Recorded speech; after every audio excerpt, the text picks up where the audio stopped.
The night before any stunt was always the quietest one on the lot. Prop sheds slept like hulking dinosaurs, dormant until dawn crews came rattling their cages.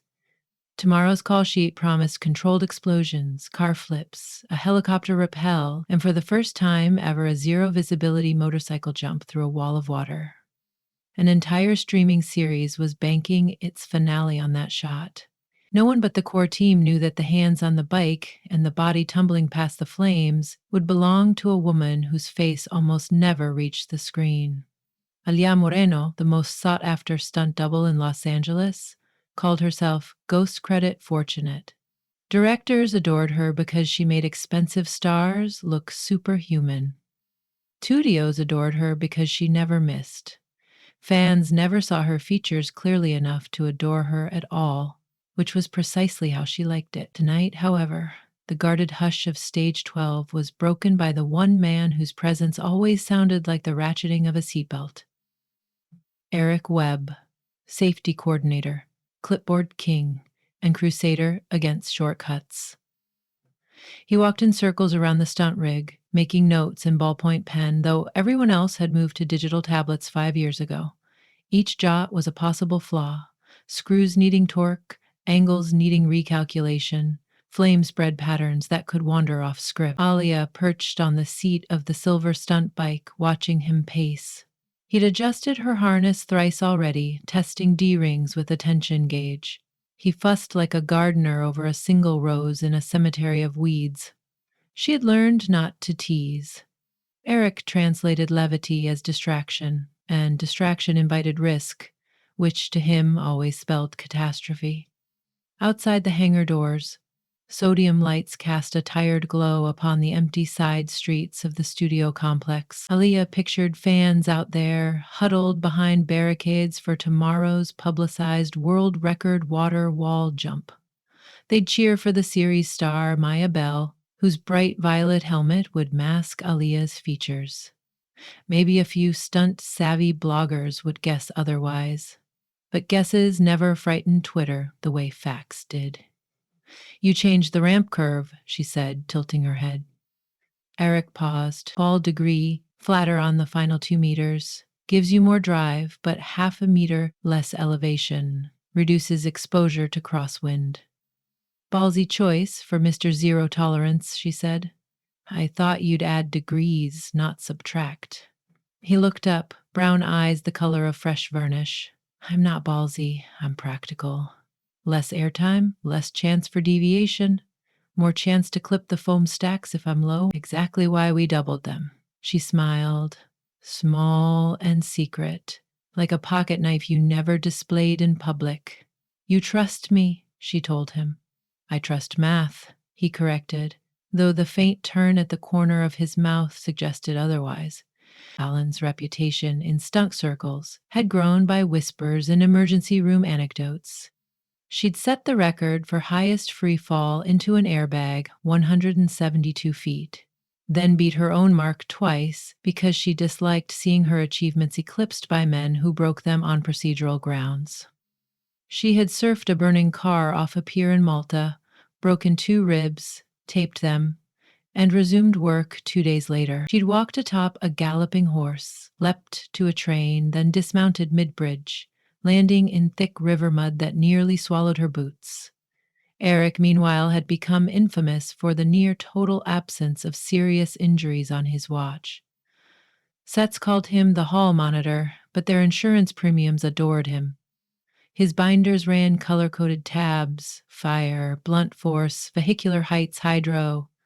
No one had ever died under his rulebook. That mattered to him more than credits or salary bumps. The two of them were a paradox, a vessel of nitroglycerin and the long, patient palm that carried it without a tremor. At 4:46 a.m., the only hour when owls and trash collectors shared the world, Alia found Eric on the roof of the production office.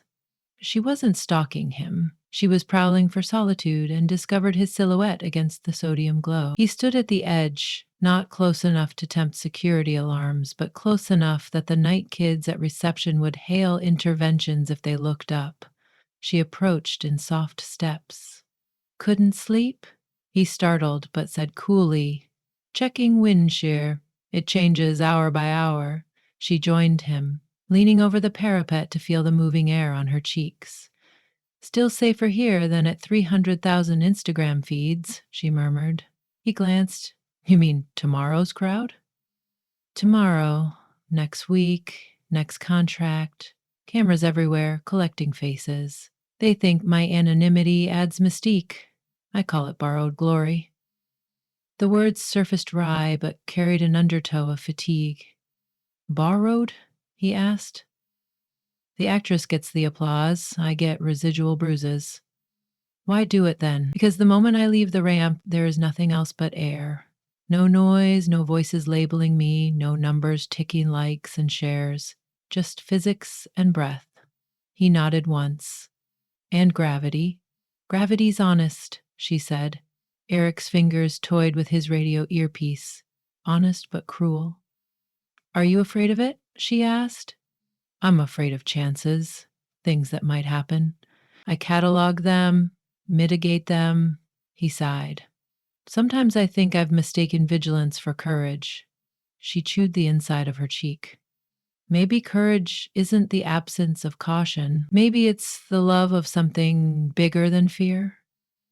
He looked at her then, the faint illumination from the security lamps limning her jaw, the knot of hair tucked into a loose bun. He never saw her in full makeup or starlit gowns, only behind foam padding and Nomex suits.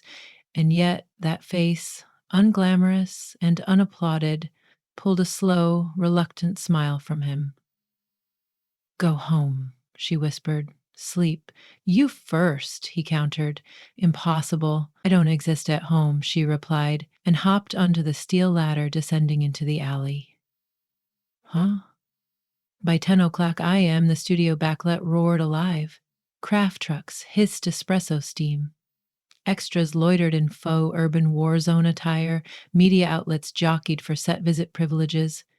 Above them, a 30-foot curtain of recycled water pumped through a special effects rig, forming the monsoon wall Alia had to penetrate at 70 meths before clearing a 120-foot gap.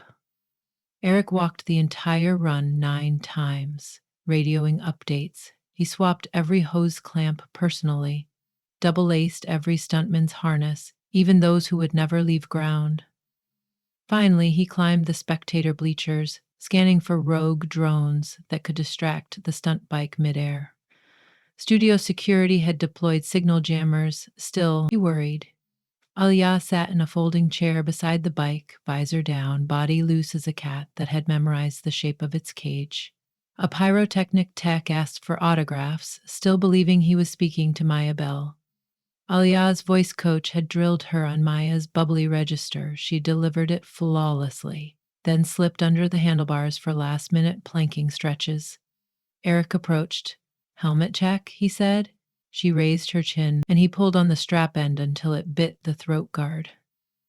"Surface temp is 92. Foam won't harden in this heat. We'll retest after the first pass." She listened, eyes brown as new-tanned walnut, matching his clipboard but far less rigid. "Will you be on comms?"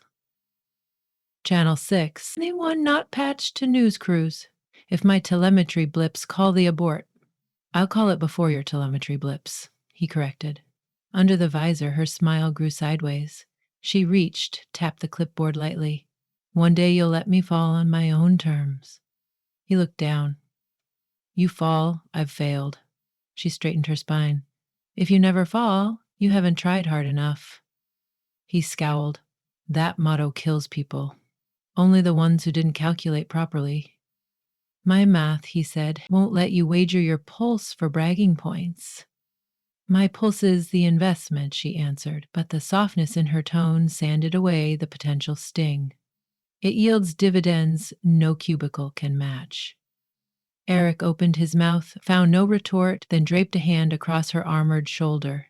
It stayed there, half a beat too long. They both noticed. Neither spoke. First run was a dry speed test, no water, no flame. Alia accelerated, hit the kicker ramp, soared across foam blocks, touched down, and throttled to 0 within 15 feet. Applause rippled, small but sincere. Eric's heart banged inside his ribs like a tire losing tread. Second run added water. The torrent hammered the bike's nose cone, veiling her completely. She emerged, soaked but upright, tires spitting arcs of spray. She over-rotated, though just 2 degrees, but enough that the tail clipped beads of water mid-air. Eric marked it red on his sheet. Third run, full dress rehearsal. Water, flame towers, extra hollering war cries behind green screen rubble. Mid-air, she kicked her legs behind, stylish, too stylish. It wasn't in the plan. On landing, her rear shock bottomed out. She wrestled the bike to a wobbly stop. Eric strode to her, swift as EMTs. Helmet off, she shook water from her braid. He hissed, "Leg flare? Why?" Camera's 48 FP high frame needed silhouette drama, she said, pushing wet hair from her eyes. Needed broken ankles. That pitch could twist your weight distribution. She placed her hand over his clipboard, pressing shut its metal clasp. "I'm alive, Eric. The shot sings." "You're flirting with variables." "I'm flirting with art." She tried smiling, but found his expression bleak as a winter road sign. Something inside her softened. "I'll rein it in," she promised. He breathed once. "Thank you." Lunch rolled around. Celebrity cast dined in climate-controlled trailers while crew ate deli wraps beneath shade tents. Alia, still dripping, slipped away down a maintenance corridor. Eric saw her vanish and followed, leaving half a turkey sandwich untouched. He found her at the massive service elevator, leading to basement soundstage storage. "Admiring the view?" he asked. "Trying to avoid it," she replied. She dug fingers in her pocket, produced an elastic hair tie, wove damp strands into a knot. "They're interviewing Maya for the record attempt. If I accidentally photobomb, rumor becomes evidence." He leaned against concrete. "Hiding in elevator shafts isn't heroic." "Neither is signing autographs for someone else's risk," she said. They stood in the low hum of industrial lights. Eric spoke first. "When I was 14, my brother and I built a skate ramp over a creek. He insisted on clearing the whole span. I documented angles, checked wind, even measured his board's wheelbase. Thought we'd calculated everything." His eyes drifted to an unfixed point. "He fell anyway. Compound fracture of the femur. Took emergency services 40 minutes to reach the ravine." Alia's lips parted. "That's when you decided to safeguard the world." "That's when I realized numbers save people. They don't get cocky or lie. They just are. My brother still walks with a limp." "I'm sorry," she said, quiet. His throat constricted. "What's worse is he forgave me. Told me risk is the tax we pay to feel alive." She touched his forearm. "Smart brother. I hate that he's right." He raised his eyes, raw. "And I hate that you remind me of that truth every time you leave a ramp." She squeezed lightly. "Then come with me." "To the ramp?" "To the air," she said, voice barely above the whisper of cooling fans. He laughed once, incredulous. "I'm not a performer." "Doesn't matter. Tandem skydivers weren't performers before their first exit. Ride pillion, feel the vacuum, understand why I do this." He opened his mouth, closed it. "Terrifying prospect." "Good," she said. "Terror clarifies." They stared at each other long enough to feel breath mingle. Then a pea crackled. "Stunt principles to hair and makeup for final record attempt. 10 minutes." Alia winked and walked away. Eric exhaled. The sun crawled west, drawing a curtain of amber light over the backlot. Press drones thrummed overhead, kept in cordoned lanes by remote fleet managers. Spectators' seating overflowed. A Guinness adjudicator in navy blazer prepared papers, the record they sought. Longest motorcycle jump, through continuous waterfall and flame sequence without visual line of sight. The director barked for quiet on set.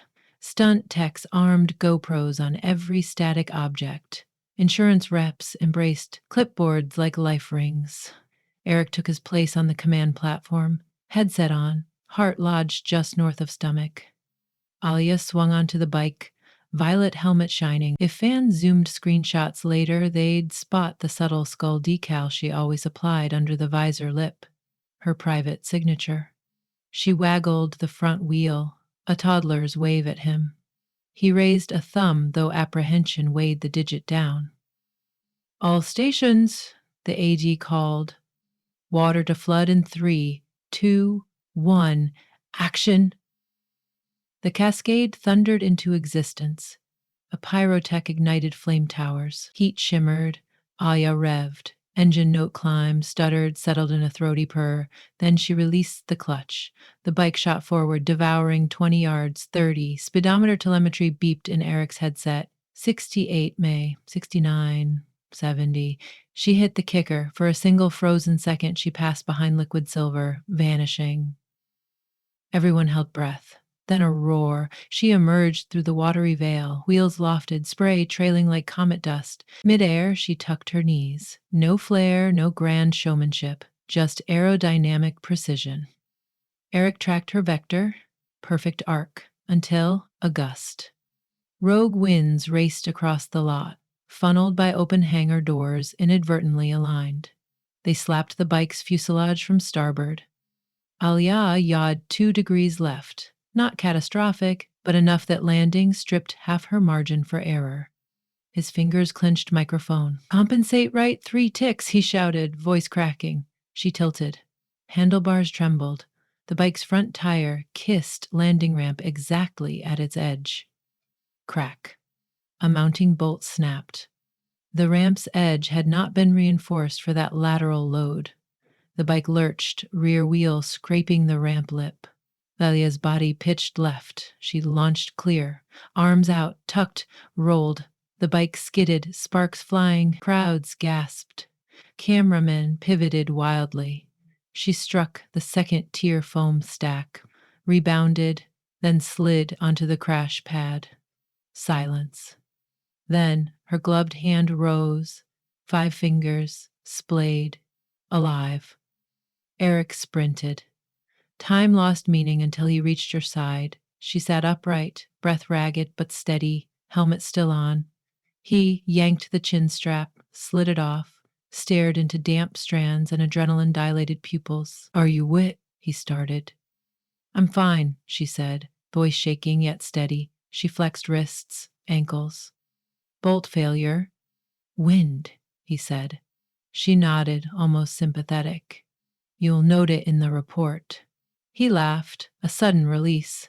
Then he grabbed her, pulling her to his chest. Around them, medics arrived, but he held her first, feeling the hammer of her pulse against his collarbone.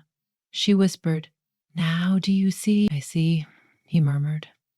For one fraction of a heartbeat, he didn't catalog risk or inventorize injuries.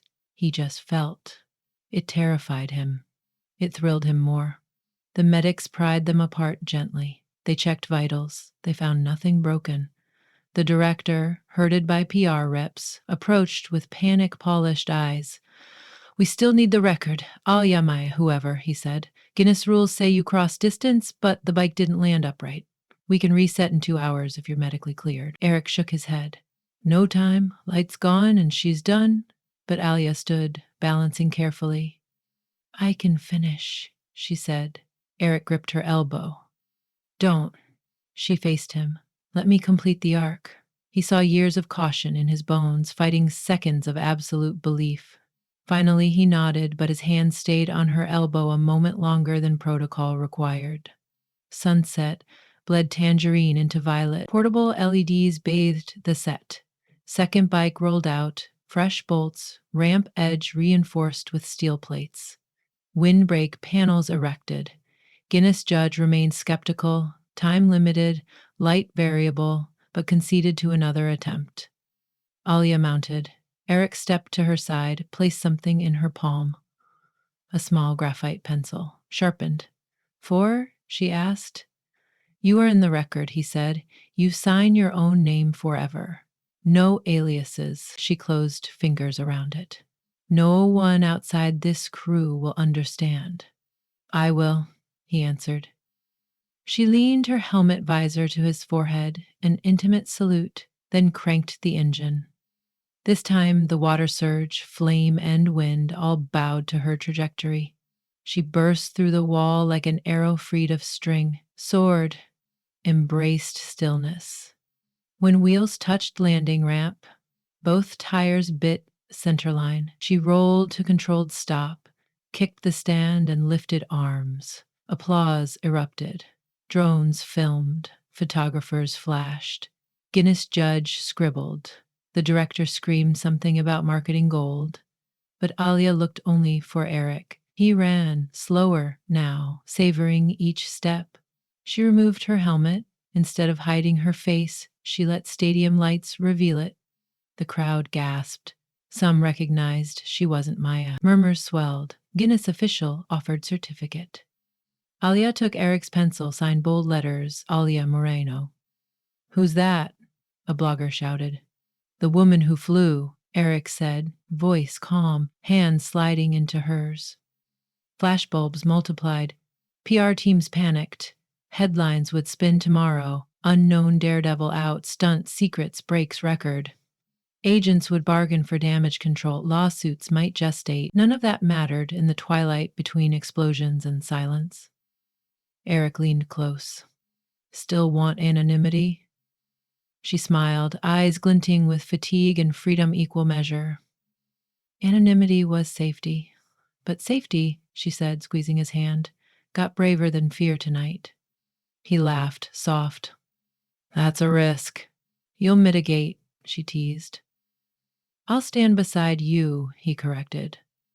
Around them, flame towers hissed, cool water drains gurgled. Friends lowered floodlights, the set fell toward darkness, yet one small space remained bright enough to see two figures, one who'd always counted chances and one who'd always chased them, finally balancing the equation together. And in that bright hush, with record books still damp from ink, Alia lifted Eric's hand to her lips in a promise of more flights to come, while somewhere inside him, a lifetime of caution folded itself into a paper plane and leapt.